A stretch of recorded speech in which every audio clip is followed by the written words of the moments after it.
बिल्कुल movie produce करना actually इसमें बहुत से सेक्टर्स आते हैं आपका pre production shooting post production distributorship editing sound या everything comes into this so it's a really a very good challenge and I love to accept challenge रही बात मूवी प्रोडक्शन लाइन में आने की I started my career as a actor मैंने कुछ serials किए या एड्स किए later I got to know that's a really interesting part to make a movie Divya Khosla Kumar जो हैं जैसे वो अपनी फिल्में भी करती हैं कभी कभी और डायरेक्ट भी करती हैं प्रोड्यूस भी करती हैं तो उनसे मुझे कुछ अच्छी चीज़ें सीखने को मिली कि yes why should I not try another women as a producer तो मैंने अपने आप को इस फील्ड में लाके खड़ा किया as a producer of Erams entertainment. But do you feel the kind of environment in film industry, in the film industry, कुछ लोग dominate करते हैं, being यशराज हो गया या विद्या चोपड़ा हो गया, करण जौहर हो गए, ये जितने लोग हैं ये काफ़ी समय से dominate करने का देखा जाए तो जो independent producers हैं या small time producers बोले जो अच्छे content provide कर सकते हैं, उनके लिए कितना freedom आप बिल्कुल अभी हम 2021 में हैं ईयर 2021 में और जहाँ तक यश राज और धर्मा प्रोडक्शंस अपने स्टार्ट किया था उस वक्त शायद इतना चैलेंज नहीं था though they are very big of course and they made a really beautiful movies for Indian cinema लेकिन मुझे ऐसा लगता है कहीं से तो शुरुआत करनी चाहिए और ये चैलेंज मैंने एक्सेप्ट किया और ये मैंने कहते हैं ना बीड़ा उठाया है तो मैं सोचती हूँ आगे आने वाले 5 साल में एरम्स एंटरटेनमेंट उस मुकाम तक ज़रूर पहुँचेगा आप सबकी दुआओं से। But till date, what has been the most difficult task as a producer, as a production house owner? सबसे बड़ा difficult task क्या रहा अभी तक का भी जो आपने फेस किया? बिल्कुल डिफ़िकल्ट टास्क ये रहा 2016 में विपा के अंडर एरम्स एंटरटेनमेंट को मैंने रजिस्टर कराया था और आपका 2020 में कोरोना काल आ गया एंड वी स्टार्टेड वेरी हम धीरे धीरे एक सही सफलता की सीढ़ियाँ चढ़ ही रहते हैं तो सच में बहुत बड़ा चैलेंज हो गया क्योंकि कोरोना में कहते हैं ना ऐसा हो गया कि सारे प्रोडक्शन सब कुछ सबको बहुत बड़ा चैलेंज एक्सेप्ट करना पड़ा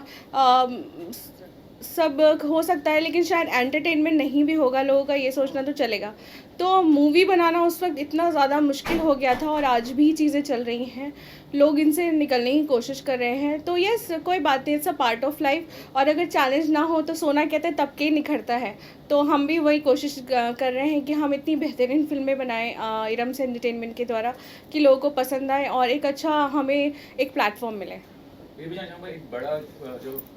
बजट का फिल्म होता है या बिग स्टार्स होते हैं अभी भी लोग की मेंटलिटी यही है कि जब वो फिल्म देखने जाते हैं तो उनको सब कुछ एक लार्जर देन लाइफ इमेज होता है माइंड सेट में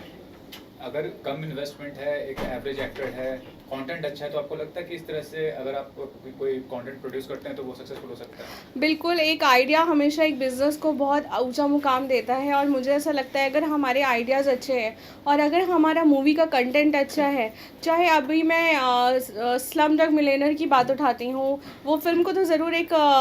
फॉरेन डायरेक्टर ने बनाया था बट उसमें इंडियन आर्टिस्ट ने काम किया था और वो इतना इतना वर्सेटैलिटी थी उस फिल्म में तो मुझे ऐसा लगता है कि अगर आपको आइडिया अच्छा हो आपकी चीज़ें अच्छा हो बजट मैटर नहीं करता है और सबसे बड़ी बात है कि लोगों तक आपकी फिल्में पहुंचनी चाहिए तो अगर उसमें आप परिपक्व हैं उसमें आप अपनी चीज़ों को अच्छे से निखार सकते हैं तो सच में लोग दुनिया आपको जानेगी और चाहे वो बजट छोटी बजट की फिल्म हो चाहे बड़े बजट की फिल्म अच्छी है तो वो ज़रूर चलेगी। बट ये जानना चाहूँगा कि जो हिंदी फिल्म का स्टोरी लाइन होता है या जिस तरह से बनाया जाता है फिल्मों को dance and glamour and all this thing but अगर आप कंपेयर कीजिए फॉरेन फिल्म्स को या कोई भी फ्रेंच हो गया या अमेरिकन या ब्रिटिश बहुत डिफरेंस होता है yes. तो एज अ प्रोड्यूसर लगता है आपको कि आपका व्यू क्या है कि जिस तरह से कंटेंट को डिफरेंशिएट करना चाहिए एक अलग तरह का कुछ पेश किया जाए दर्शकों के सामने प्रोड्यूसर के तौर पे? बिल्कुल अच्छा क्वेश्चन आपने पूछा है मेरा मानना ये है कि